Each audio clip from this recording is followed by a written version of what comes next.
Hey guys, what's up? Welcome back here to today's edition of Intuitive Angling, and really appreciate you guys joining me for a little on the water video today.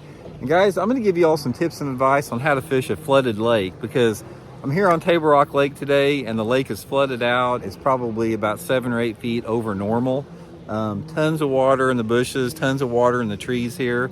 And I sort of want to give you guys some, just a good foundational seminar on what to do when the water is high, because it's not as obvious, guys. Not every bass goes to the flooded cover. There's a lot of different things going on, so we're going to get into that in today's episode. Also, guys, before we get started, just a quick invitation. I'd like to invite everybody, if you hadn't had a chance to hit that subscribe button, to please consider doing so. We're on that march to 150,000 subscribers. We're getting real close to getting there. And also, guys, we got a Father's Day sale going on my Solar Bat Series RB2 and RB3 series sunglasses. If you get up here this month, you can get them at 30% off, and any purchase over $98, you get a free pair of safety glasses from Solar Bat. So I'll put that link in the description there. I really appreciate that. If you hear there's a dang pesky jet ski over about 100 yards from me, if you hear something, sounds like a freaking swarm of pesky mosquitoes. That's what you're hearing there. Okay, guys, I've got a nice little bank here, and what I'm going to do is I'm going to go down this bank, and I'm sort of going to talk a little bit about the flooded cover, talk a little bit about what you need to do when the lake gets flooded out. So okay, guys, I'm going to take you for a little ride down this bank and sort of explain to you the situation. Now, when you have flooded cover like this, what you're going to have in most lakes is you have a diversity of different type of trees here. Like, for example, you've got a sycamore tree right there. You got some gum trees there.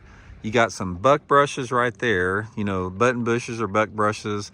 And then in front of me, you can see up in front a little bit there, you got some willow trees. So one of the things to remember is when you have a flooded lake like this, a lot of times the bass will key in on a specific type of tree. If the water is super high, for example, they may be in the sycamore trees and the base of them. Other conditions, they could be in the willow trees like right there, and sometimes they prefer the buck brush. So pay close attention when you get a bite to the type of tree that actually the fish is in, because sometimes they key on specific trees. Another key element, guys, when you're flipping and pitching in this flooded stuff is shade, especially if you got clear water. Now you can see here, I don't know if you can see in the water there, we've got about probably 3.5 foot of visibility here. And anytime you have that type of clarity, these fish are going to be in the shade, even though the cover is a little bit thicker. My favorite way to catch them, obviously, is pitching and flipping, and the bait that they want can be critical. A lot of times, they prefer jigs. Sometimes they want a creature bait. Sometimes they want a worm. So you just sort of have to, let the feel go with that as far as experimentation. Another thing with this is the weight of sinker that you have is critical, because normally the cleaner the water, the heavier the sinker you want to go to, and the dirtier the water, the lighter the sinker, simply because you want to create that reaction strike on a fast fall and clear water. Don't let them get a good look at it, and vice versa on the dirtier water. You want to give them a chance to really find that bait and get to it, so you want to use a little bit lighter weight with that. Also, if you see, like right in front of me there, that dead willow, sometimes if you have a lot of green stuff in the water, they like to get in the dead willows. So let's talk a little bit more about that. Okay, guys, let's get into the nitty gritty here on some stuff you need to remember about this. Now, the places that you want to fish on a flooded lake, in terms of where this flooded cover is located, a lot of it depends on the water level, the exact water level. You're going to find if the water is abnormally high, like right now at Table Rock Lake, 6, 7, 8 feet above normal is abnormally high. The fish will tend to be on the points more, because the point flooded cover is a little bit shallower. If you go to the back of the coves, a lot of times that cover is deeper. So if it's really high, try to concentrate more on the points. Now, if the water is, flooded out a little bit, but it's not that high, say it's 2 to 3 feet above normal, then you want to go to those areas where the deeper bushes are at, the deeper trees, and that's going to be on the steeper banks, and it's going to be in the back of the coves a little bit. That's one key element to remember. Now, another thing that you really want to remember, and this is something that I don't like to even, I don't like this aspect of fishing flooded cover, because I want to be flipping and pitching and that stuff.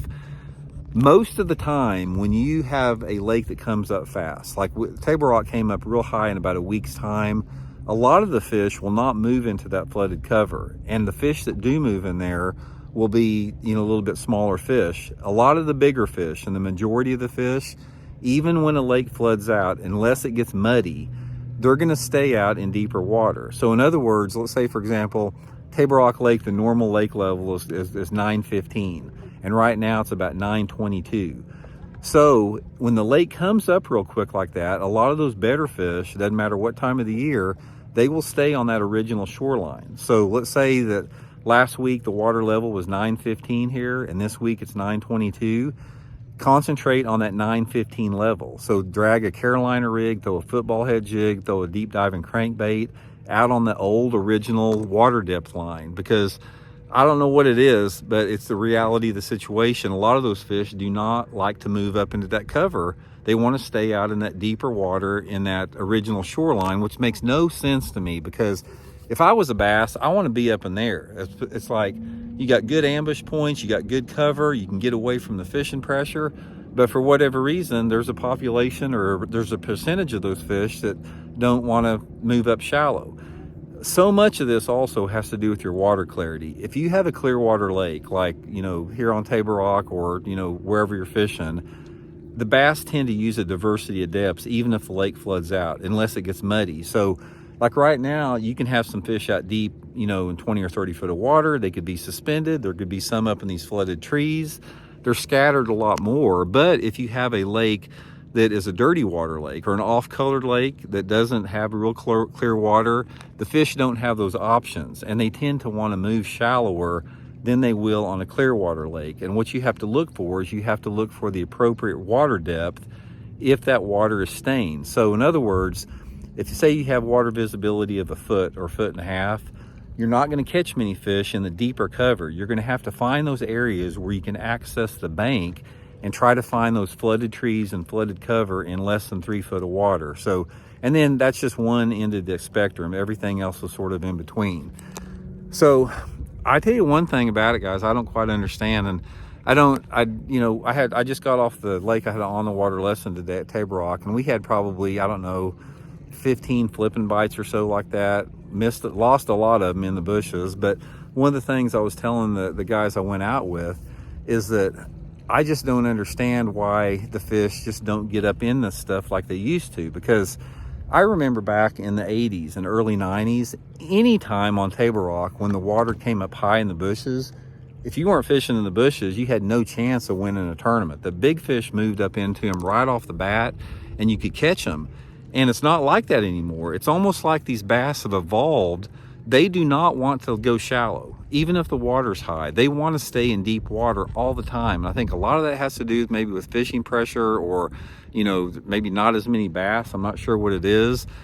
But I can tell you from fishing across the country for the last 40 years, fishing and flipping flooded cover like it is right now is not as good as it used to be. Those fish have, like I said, they've evolved to become more offshore, suspended, deeper water creatures. It's an evolution that the bass are going through right now, that they, unless they have to, absolutely have to, they do not want to be shallow.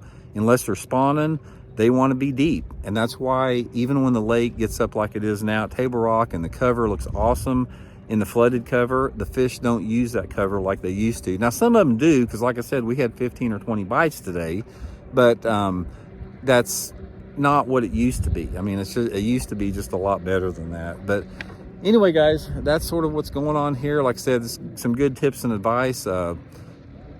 Each situation is different, each lake's different, but I tell you one thing, when the water's high, I'm going to be fishing in the flooded cover, because we don't get this opportunity very much during the course of a year. There's normally only a month or two out of the year where you have a chance to fish flooded cover, and I'm going to take advantage of it, even if the fishing isn't that great when it's in there. So anyway, guys, hope you're all well. We'll check in later. See you.